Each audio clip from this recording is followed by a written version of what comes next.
Profesora, tenga usted un buen día. Mis compañeros y yo vamos a exponer el tema de análisis granulométrico y límites de consistencia. Este trabajo está a cargo de 6 compañeros.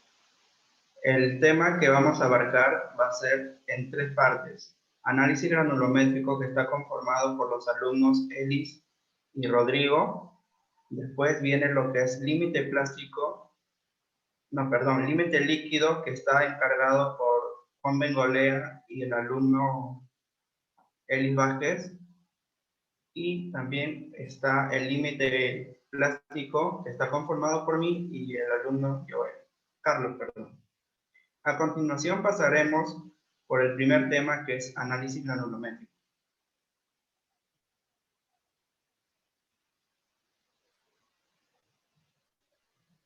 No, profesora, ahora referente al análisis granulométrico, las normas que estamos nosotros mencionando aquí, con las cuales hemos trabajado, es la NTP 339128, que habla sobre todo lo que es el estudio de suelos, también la ASTMD 422, que como también menciona todo lo que es la separación de suelo mediante tamices. En el caso de materiales, utilizaremos lo que son la balanza hidrostática, los tamices de malla cuadrada, también lo que son envases, un cepillo, un horno y una brocha. En el caso de procedimiento, primero pasamos a nuestra muestra, ponerle en un recipiente, la cual vamos a pesarlo en la balanza, más que todo para quitarle el peso que tiene ese recipiente solo primero. Luego de que ya tenemos el peso, pasamos a lavarlo para poder quitar todo lo que es el polvillo. Luego de ello, pasamos a secarlo al horno y ya por último podemos comenzar nuestro ensayo aplicando nuestro muestreo en todos los tamices.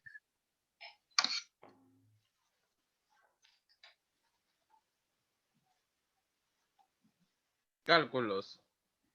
En lo que es el ensayo de análisis granulométrico por tamizado, según como ya le explicaron la norma, aquí tenemos nuestras muestras del peso total. También tenemos cada tamiz con cada peso retenido parcialmente. Siguiente.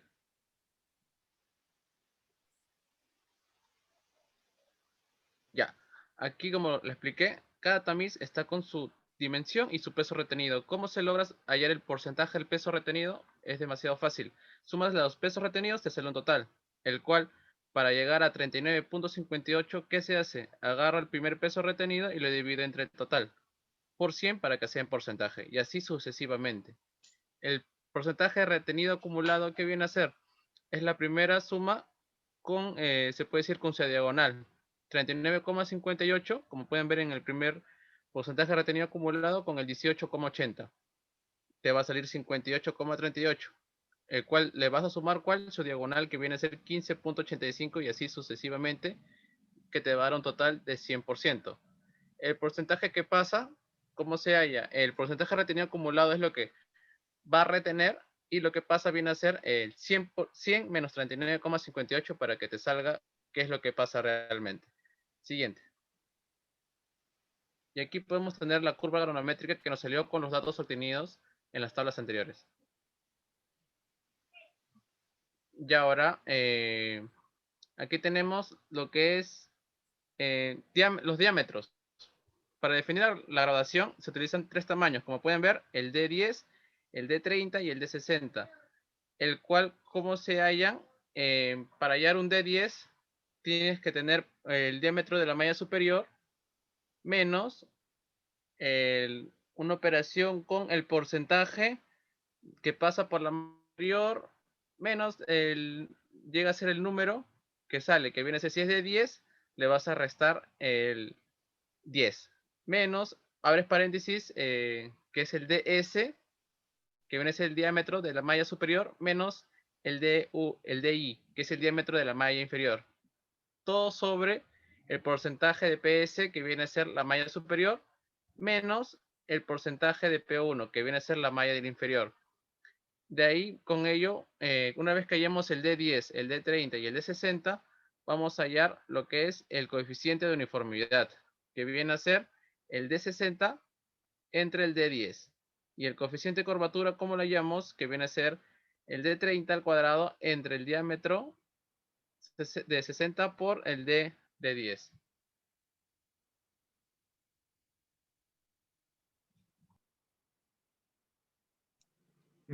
Límite líquido. Las normas y objetivos. La norma, tenemos la norma técnica peruana, la 339.129, la que te habla del método de ensayo para determinar el límite líquido, límite plástico y el índice de plasticidad de suelos. La ASTM de 4318, lo cual te indica el método estándar de ensayos para el límite líquido, el límite plástico y el índice de plasticidad. El objetivo es determinar el límite líquido de un suelo en estudio, hallando el contenido de humedad de este cuando se encuentra en el límite entre el límite plástico y su estado de límite líquido. Los materiales. Tenemos la balanza hidrostática, la copa de Casagrande, tenemos recipientes, una espátula, el acanalador y un calibrador. El procedimiento. Se agrega una cantidad de agua a la muestra, en la cual se va a homogenizar. Se coloca la muestra en la cuchara de la copa de Casagrande. Luego con el ranurador se hace una línea vertical al centro de la muestra. Se coge la manilla y se da una serie de giros o golpes hasta que la ranura tenga un contacto de 12.7 milímetros aproximadamente, lo cual ese número se va a anotar en el libro, en el manual de laboratorio. Luego tomamos la porción del suelo y lo colocamos en un recipiente para colocarlo al horno y hallar el contenido de humedad de la muestra con la cantidad de agua con la que acaba de trabajar. Luego realizar ese mismo procedimiento 2 veces más para cada vez con mayor cantidad de agua. Bien. Bueno, ahora vamos con los cálculos. Para empezar, los datos. Nos dan que tenemos tres números, tres latas o tres recipientes, como ya mencionamos en los materiales, que son los números 5, 11 y 43. Nos dan que el número de golpes que es necesario para que la ranura se cierre y se junte en 12,7 milímetros es 34 para la primera lata, 25 y 15 respectivamente. También nos dan que, bueno, una vez que ya tenemos, que ya se terminaron de dar los golpes, viene a hallar, o sea, lo que sigue es tomar una porción de la muestra y ponerla en un recipiente para poder hallar así el peso del recipiente más esa muestra, llamémosla, húmeda. También luego de eso se seca en el horno y se retira para otra vez pesarlo y para poder hallar lo mismo, pero ya no el peso húmedo, sino el peso seco más el peso del recipiente. No, previamente hemos pesado el recipiente que pesa 8,6 gramos. Luego lo que sigue ya es hallar los contenidos de humedad. Y bueno, para ya los cálculos ya directamente, para eso lo que tenemos que hacer es hallar tres cosas. Bueno, dos cosas previas. Uno es el peso del agua y el otro es el peso del suelo seco. El peso del agua se halla, como vemos acá en la fórmula, para cada lata lo vamos a hacer igual. Se halla simplemente restando los dos datos que nos dieron del peso húmedo más recipiente menos el peso seco más recipiente. Los resultados ya lo vemos después. El peso seco se halla restando el peso seco más recipiente menos el peso del recipiente. Y bueno, finalmente tenemos el contenido de humedad, que es dividiendo estos dos valores, o sea, el peso del agua entre el peso seco por 100%.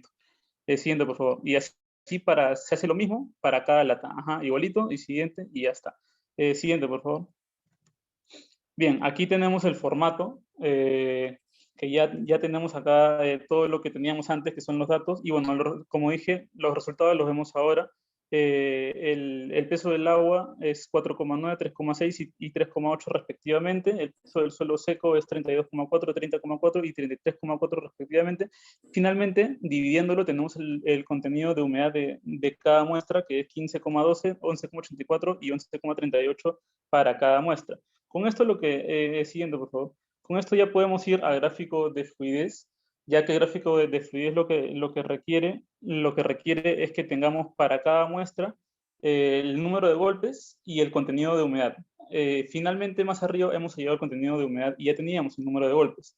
Entonces, simplemente lo que vamos a hacer es en el gráfico hallar las coordenadas de para cada muestra, las coordenadas de el número de golpes versus su contenido de humedad. De esa forma lo que vamos a hacer es trazar la recta de fluidez de manera que esté lo más cerca posible a que esta recta pase por los puntos. Y bueno, finalmente lo que sigue ya es hallar el límite líquido. Y el límite líquido es, viendo la gráfica, es el contenido bueno, normalmente es el contenido de humedad para cuando en la gráfica dice 25 golpes. Y justo en este caso, lo bueno que tenemos es que ya nos dan el contenido de humedad en los datos para 25, o sea, no nos lo dan, pero lo hallamos. Nos dan 25 golpes y hallamos que el contenido de humedad es 11,84. Entonces ya no es necesario tener que ver la recta, pero bueno, de todos modos la hemos graficado por protocolo, pero ya hemos hallado que el límite líquido es 11,84 porque es lo que corresponde a 25 golpes, ¿no? Siguiente. Bueno, ahora les dejo con mi compañero que les va a hablar del límite plástico.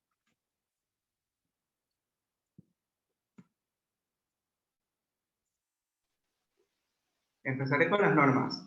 La norma técnica peruana 339.129 nos menciona sobre el método de ensayo para determinar el límite líquido, límite plástico e índice de plasticidad de suelos. Pues esto establece los métodos de ensayo para determinar este límite líquido y por consiguiente lo que nos interesa ahora, el límite plástico. También tenemos el ASTM D4318, que es un método estándar de ensayo para el límite líquido, límite plástico e índice de plasticidad de suelos. Bueno, nuestro objetivo es determinar el límite líquido de un suelo en estudio, hallando el contenido de humedad de este cuando se encuentre en el límite en su estado plástico y su estado líquido. Siguiente. Los materiales. Los materiales que vamos a usar es una balanza hidrostática que tiene una sensibilidad de 0,1 gramo. También tenemos un horno que va a estar a una temperatura de 110 más o menos 5 grados. También un recipiente, una espátula, un tamín número 40, vidrios de reloj, agua destilada y una superficie rodadura. Procedimiento.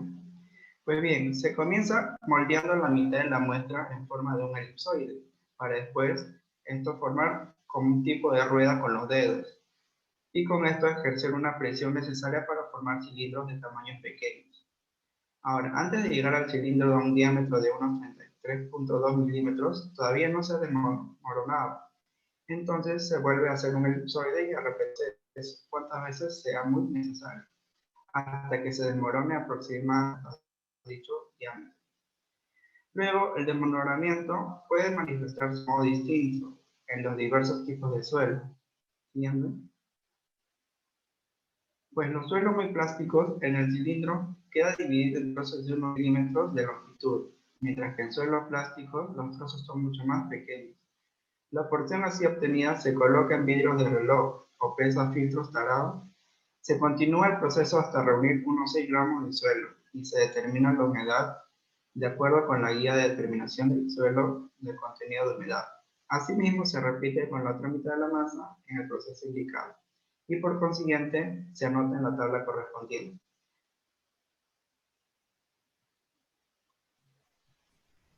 Cálculos. Siguiente.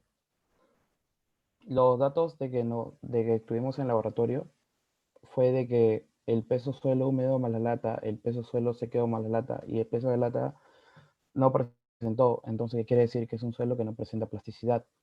Y eso quiere decir que el límite líquido menos el límite plástico es el que no da el índice de plasticidad, no presenta como NP, que quiere decir que es a cero. Siguiente. Para la clasificación del suelo por método SUB, primero tuvimos que determinar qué tipo de suelo es, si es un suelo fino o es un suelo granular. Como pasó el 99%, la malla 200, entonces quiere decir que lo que se quedó es 99%, entonces es un suelo granular. De ahí tuvimos, claro, de ahí tuvimos que ver si es una grava o es una arena, por la fórmula de que el 100 menos lo que pasó por la malla 4 y lo que pasó en la malla 4 menos lo que pasó por la malla 200. Como el porcentaje mayor es la grava, entonces es un suelo gravoso. Por porcentaje de fino, como ese porcentaje de fino es 0,07 y es menor al 5%, entonces es un suelo limpio y solo se tiene que comprobar por la gradación. Como el compañero anterior nos explicó cómo hallar CU y CC, solamente tuvimos que lo que pasó por la malla 10, la 30 y la 60. Lo reemplazamos todo y como sí cumple, entonces por lo tanto es un suelo bien graduado, con la simbología GW. Siguiente.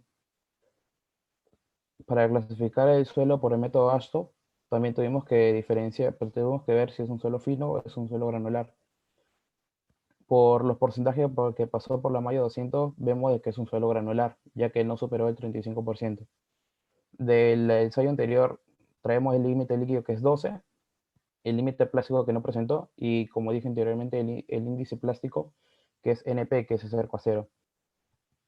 En la malla número 10 pasó el 25%, en la 40 10%, y en la 200 0,07%. Siguiente, por favor. Tachando cada uno de los cuadros, determinamos de que por clasificación de método ASHTO es un suelo A1, A0, porque el IGB salió negativo. Siguiente. En las fuentes de error, estas fuentes de error pertenecen al ensayo de límite líquido. Un momento, por favor.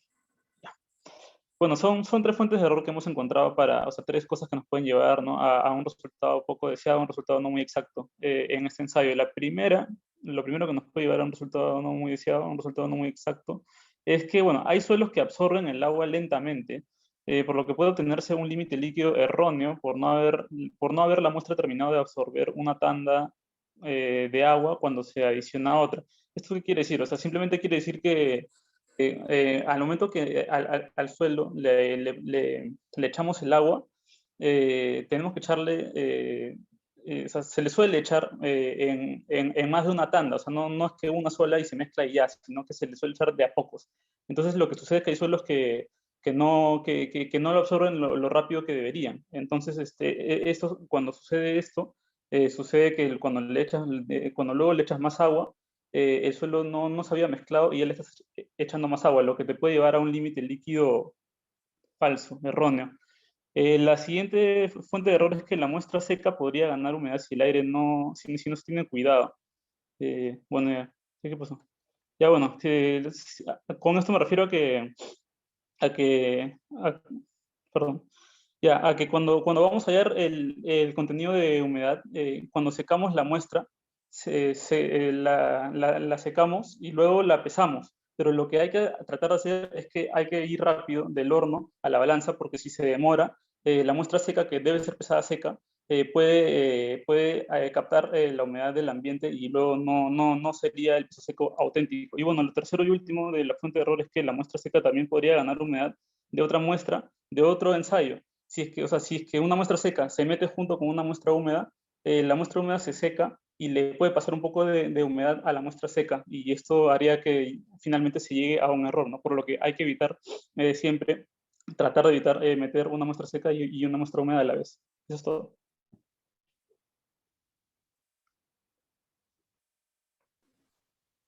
Ensayo de cono para determinar el límite plástico. Este procedimiento es un método más experimental. Usando el mismo equipo, se manejaron cinco tipos diferentes de cabezas cónicas. Cada tipo de cono, al tener características diferentes, genera una lectura acorde a la humedad que tenga el material que se le va a adicionar, determinando de esta forma una gráfica lineal que nos permite determinar el porcentaje de humedad de 54 materiales a una penetración de 20 milímetros, siendo esta lectura el valor del límite plástico del material.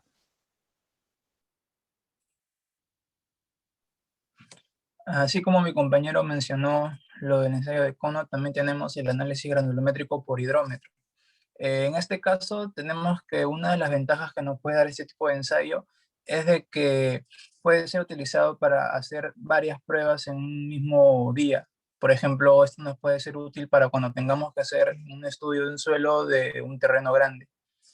En el caso de desventajas, tenemos de que puede tener errores, ya que esto es manipulado más que todo por el mismo técnico que esté realizando el ensayo, quizás al momento de sacar la temperatura del líquido y todo ello, ya que todo es un uso manual que se genera. Y también al tiempo que este nota puede realizarse, ya que todos los tiempos que tienen que controlar van a ser dentro de 24 horas para poder tomar los datos.